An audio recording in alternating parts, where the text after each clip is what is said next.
All right, so we're diving into something pretty big today. Built to Last by Jim Collins and Jerry Porras.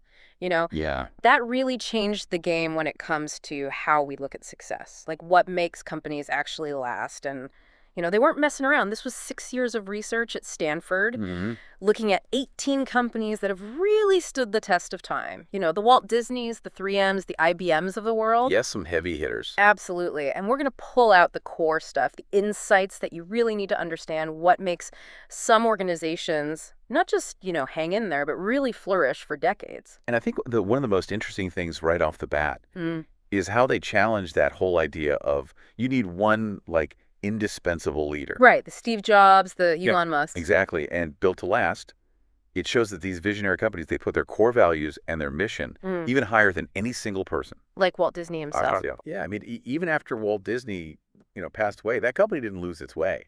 They Mhm. kept telling stories. They stayed creative. That's because their ideology was rock solid. So it's about building a culture that's bigger than any one person. That's it.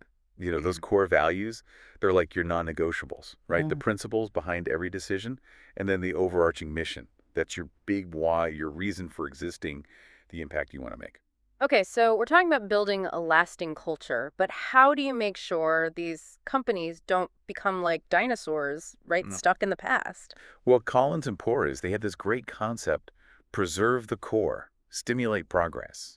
It's like this amazing balancing act. It sounds almost paradoxical. It kind of is, but these companies, they're deeply rooted in their core ideology, those values, that purpose, but they're also obsessed with innovating, with moving forward. Like 3M, they started in lining. Can you imagine that? Right, totally different from Post-it notes and Scotch tape. But that core value of innovation that was always there, that's what guided them. Exactly, and it's not just about having both stability and progress. It's about the constant push and pull between the two. So you have to define your core, but also be willing to constantly challenge everything else. That's the key, and sometimes that push for progress, it comes from these audacious goals. Oh, you mean the BHAGs? Exactly. The Yeah. big, hairy, audacious goals. They're not just small improvements. They're these bold, long-term shots that really push you beyond what you think is possible. Like when JFK said, we're going to the moon. Exactly. Or Nike wanting to crush Adidas. Right. These goals, they sound crazy, but they give you direction, they align everyone, and they push you to achieve incredible things. And it's not just about setting any goal. It's about setting those truly ambitious, challenging goals that make you stretch.